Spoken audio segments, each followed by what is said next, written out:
جناب chief justice صاحب، میں پہلی دفعہ آپ سے اپیل کر رہا ہوں کہ ریاست اور سیاست کو گندا اور پراگندہ کیا جا رہا ہے اور میری زندگی کو ختم کرنے کے لیے 3 آدمیوں کو انگیج کیا جا رہا ہے۔ میں موت و حیات کی اس کشمکش میں آپ کو بتانا چاہتا ہوں کہ میں القادرہ ٹرسٹ کے ایجنڈے کے وقت موجود نہیں تھا اور میری شہزاد اکبر سے کبھی نہیں بنی، اس کے کسی ایجنڈے میں نہیں بیٹھا۔ اگر بیٹھا ہوتا تو میں ضرور نیب میں کل شہادت دیتا، لیکن جھوٹی گواہی دینے سے میں موت کو ترجیح دوں گا۔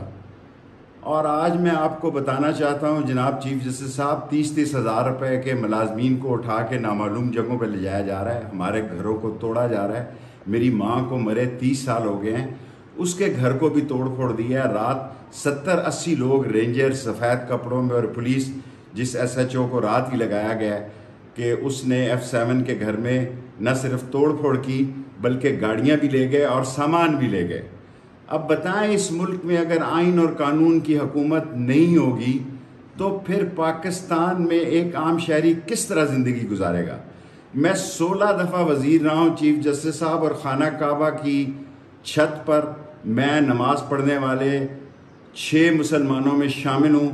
میں آپ کو یہ بتانا چاہتا ہوں کہ دھرتی پہ ظلم ہو رہا ہے، زیادتی ہو رہی ہے، آپ اس کا نوٹس لیں۔ اور میں کبھی کسی غلط کام میں ملوث نہیں تھا۔ اگر 16 وزارتوں میں 1 انچ 1 پیسے کی بھی کوئی کرپشن ہو تو میں پیش ہونے کو تیار ہوں۔ اور میں ملک سے باہر تھا، 8 کی رات کو میں واپس آیا۔ لیکن جس طرح زندگی حرام کی جا رہی ہے، جس طرح جینا مشکل کیا جا رہا ہے، اس پہ آپ کو نوٹس لینا ہوگا۔ اللہ کے بعد آپ آخری اس قوم کی امید ہیں۔ لوگ آسمان کے بعد سپریم کورٹ کی طرف دیکھ رہے ہیں۔ اگر آپ نے بھی آئینی اور قانونی فیصلے نہ کیے تو یہ ملک قحط سالی، مہنگائی، بے روزگاری، اقتصادی تباہی میں عام آدمی خودکشی کرے گا، خانہ جنگی ہوگی اور اس ملک کی تباہی اور بربادی ہوگی۔ اس لیے آپ کی ذمہ داری ہے کہ آپ اس کا نوٹس لیں۔ جناب چیف جسٹس صاحب، میں پہلی دفعہ آپ سے اپیل کر رہا ہوں کہ ریاست اور سیاست کو گندا اور پراگندہ کیا جا رہا ہے اور میری زندگی کو ختم کرنے کے لیے 3 آدمیوں کو انگیج کیا جا رہا ہے۔ میں موت و حیات کی اس کشمکش میں آپ کو بتانا چاہتا ہوں کہ میں القادرہ ٹرسٹ کے ایجنڈے کے وقت موجود نہیں تھا اور میری شہزاد اکبر سے کبھی نہیں بنی، اس کے کسی ایجنڈے میں نہیں بیٹھا۔ اگر بیٹھا ہوتا تو میں ضرور نیب میں کل شہادت دیتا، لیکن جھوٹی گواہی دینے سے میں موت کو ترجیح دوں گا۔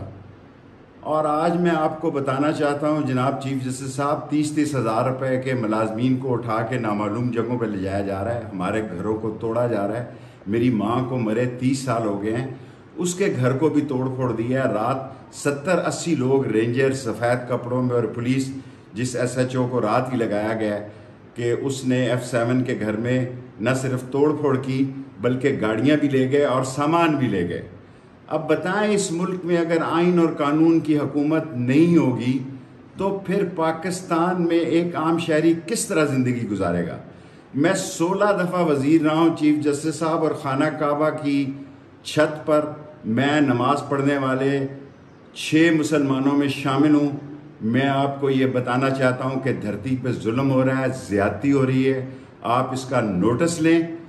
اور میں کبھی کسی غلط کام میں ملوث نہیں تھا۔ اگر 16 وزارتوں میں 1 انچ 1 پیسے کی بھی کوئی کرپشن ہو تو میں پیش ہونے کو تیار ہوں۔ اور میں ملک سے باہر تھا، 8 کی رات کو میں واپس آیا۔